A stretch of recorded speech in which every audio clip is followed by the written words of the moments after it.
Welcome to Lakshmi food. સ્વાગત છે તમારું મારી યુટ્યુબ ચેનલમાં. તો ચાલો, ઉનાળાની શરૂઆત થઈ ગઈ છે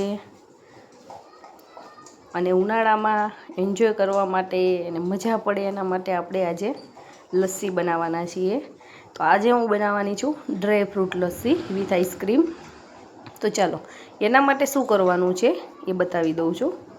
તો સૌ પ્રથમ મેં અહીંયા 500 ગ્રામ ફૂલ ફેટ મિલ્ક લીધેલું છે.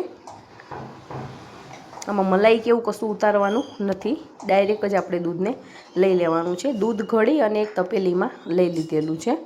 હવે સેજ નવશેકું જ કરવાનું છે, એટલું બધું ગરમ નથી કરવાનું, ઉકાળવાનું નથી. નવશેકું દૂધ થાય ત્યાં સુધી આપણે આને આવી રીતે હલાવી લેવાનું, એટલે આજુબાજુમાં તપેલી ના દાજે અને ચોંટી પણ ના જાય. સેજ આવા બબલ્સ દેખાવા માંડે અને એવું લાગે કે નવશેકું થઈ ગયું છે, પછી આપણે એને ઉતારી લેવાનું છે અને 1 મિનિટ આવી રીતે થોડુંક સેજ સામાન્ય ઠંડુ થવા દેવાનું છે. પછી એની અંદર આપણે મેરવણ નાખી અને દહીં જમાવી લેવાનું છે. મેરવણ મીડિયમ જ લેવાનું છે, બહુ ખાટું નથી લેવાનું અને સાવ મરું પણ નથી લેવાનું.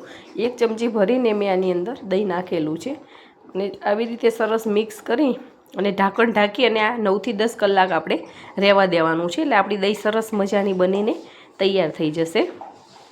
તો 10 કલાક પછી તમે જોઈ શકો છો આપણી દહીં સરસ બનીને તૈયાર થઈ ગઈ છે. આપણે ડાયરેક્ટ દૂધ લઈએ છીએ મલાઈ ઉતાર્યા વગરનું તો સરસ ઘટ દહીં બને છે, નહીં તો થોડુંક પાણીવાળું બનતું હોય છે. અને મેં વિસ્કરની મદદથી આવી તેને ફેંટી લેવાનું છે. આની અંદર બ્લેન્ડર નથી ફેરવવાનું, કેમ કે દહીં એકદમ સ્મૂથ હોય એટલે સરસ આવી રીતે બની જશે. જો વિસ્કર ના હોય તો એને ચમચાની મદદથી અથવા તો ઝેરણી હોય કે એની મદદથી પણ તમે કરી શકો છો. અને બ્લેન્ડર ફેરવીએ તો ગરમ પણ થઈ જતું હોય છે અને મજા નથી આવતી, એટલે આ વિસ્કરની મદદથી જ કરી લેવાનું. હવે હું એક ઊંડા વાસણની અંદર આને એડ કરી દઉં છું, પવાલીની અંદર, જેથી કરીને આપણને આને મિક્સ કરતાં સરખું ફાવશે. તપેલી કરતાં આપણને ઊંડા વાસણમાં મજા આવશે મિક્સ કરવાની, એટલા માટે. તો આને સતત 4 થી 5 મિનિટ આવી રીતે ચલાવવાનું છે. અને દહીં આપણી સરસ આવી રીતે મેલ્ટ થઈ જાય પછી આપણે એની અંદર ખાંડ એડ કરવાની છે. અહીંયા મેં દળેલી ખાંડ જ ઉપયોગમાં લીધેલી છે.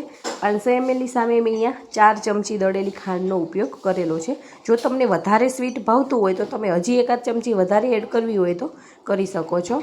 અને દહીં આપણી એટલી બધી ખાટી નથી લીધેલી, મીડિયમ જ લીધી છે, એટલે 4 ચમચી ચાલી જશે. અને ખાંડ નાખ્યા પછી પણ આને સતત ચલાવતા જવાનું છે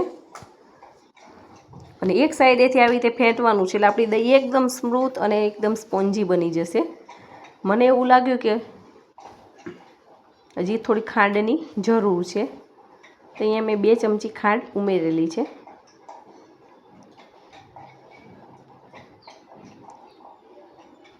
ને પછી પણ આપણે આવી રીતે સરસ મિક્સ કરી લેવાનું છે. અને સરસ આવું મિક્સ થઈ જાય પછી આપણે આને ફ્રીજમાં રાખી દેવાનું છે 4 થી 5 કલાક અથવા તો 3 કલાકમાં પણ. જો ફ્રીજ ફૂલ હોય તો ફટાફટ ઠંડુ થઈ જાય છે અને ઠંડુ થઈ જાય પછી આપણે લસ્સીને સર્વ કરવાની છે. અહીંયા મેં વેનીલા ફ્લેવરની આઈસ્ક્રીમ તૈયાર જ લીધેલી છે. દહીં લીધેલી છે, કાજુના આવા ઝીણા ઝીણા ટુકડા બજારમાં મળતા હોય છે એ લીધેલા હોય છે, બદામ, પિસ્તા, દ્રાક્ષ, આવી સૂકી દ્રાક્ષ, કિસમિસ લીધેલી છે. અલગ અલગ કલરની તૂટી ફ્રૂટી લીધેલી છે અને ચોકલેટના જે નાના નાના બોલ્સ આવે છે આપણે કેકમાં એડ કરતા હોઈએ છીએ એ, અને જેલી લીધેલી છે. આ બધી વસ્તુથી આપણે સરસ મજાની લસ્સી બનાવવાના છીએ. તો ચલો, એક સર્વિંગ કપની અંદર આપણે સૌથી પહેલાં દહીં લઈ લેવાની છે. આપણે જે ખાંડ નાખીને દહીં તૈયાર કરી છે એકદમ સરસ ઠંડી થઈ ગઈ છે, મેં 4 થી 5 કલાક ફ્રીજમાં રહેવા દીધી છે. તો અડધાથી ઉપર ગ્લાસ થોડુંક આપણે આમાં જગ્યા રાખવાની છે એટલું દહીં નાખી દેવાનું છે, કેમ કે એની અંદર જે આપણે બીજા ઇન્ગ્રીડિયન્ટ્સ ઉમેરશું એટલે આપણો આખો ગ્લાસ ફૂલ થઈ જવાનો છે. તમે મારી આ દરેક ટ્રીકને ફોલો કરજો, તમારી લસ્સી બહુ જ સરસ બનીને તૈયાર થવાની છે. હવે આપણે વેનીલા ફ્લેવરની આની અંદર આઈસ્ક્રીમ એડ કરી દીધેલી છે. મોટો 1 ચમચો ભરીને મેં આઈસ્ક્રીમ એડ કરી છે. હવે એની અંદર સૌથી પહેલાં આપણે અહીંયા કાજુ એડ કરી દેવાના છે. 1 બાય બધા જ આપણે ડ્રાયફ્રૂટને લઈ લેવાના છે. જો તમે હજી સુધી મારી ચેનલને સબસ્ક્રાઈબ નથી કરી તો ફટાફટ સબસ્ક્રાઈબ કરી દેજો અને બેલ આઇકોન દબાવવાનું ના ભૂલતા, જેથી કરીને આવનાર તમામ નવી રેસીપીના વિડીયો ફટાફટ તમારી સુધી પહોંચી જાય. અને જો તમને મારો આ વિડીયો પસંદ આવે તો વિડીયોને લાઈક કરજો અને તમારા ગ્રુપમાં ચોક્કસથી શેર કરજો. હવે આપણે કાજુ, બદામ, પિસ્તાની કતરણ, કિસમિસ, અહીંયા ચોકલેટ બોલ્સ છે એ, પછી કલરની તૂટી ફ્રૂટી અને જેલી, આ બધી જ વસ્તુ આમાં એડ કરી દેવાની છે. આનું કોમ્બિનેશન બહુ જ સારું લાગે છે. તમે આ લસ્સી બનાવીને ટ્રાય કરજો. જો તમે એકવાર બનાવશો તો તમને વારે વારે બનાવીને પીવાની ઈચ્છા થશે. એવી સરસ મજાની લસ્સી આપણી બનીને તૈયાર થઈ જાય છે અને આમાં વધારે સમય પણ નથી લાગતો.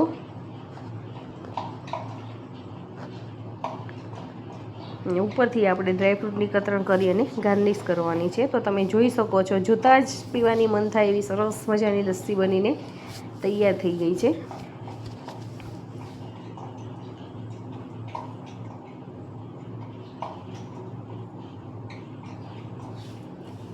હવે આને આપણે ચમચી વડે ધીમે ધીમે એને ખાઈ શકીએ છીએ.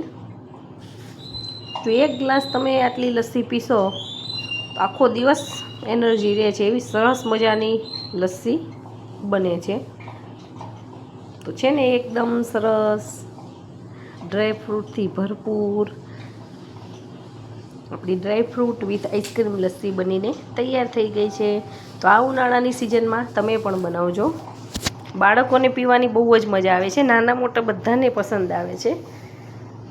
બાળકો તો આના દીવાના બની જશે. તો તમે પણ બનાવો ને એન્જોય કરો. Thank you.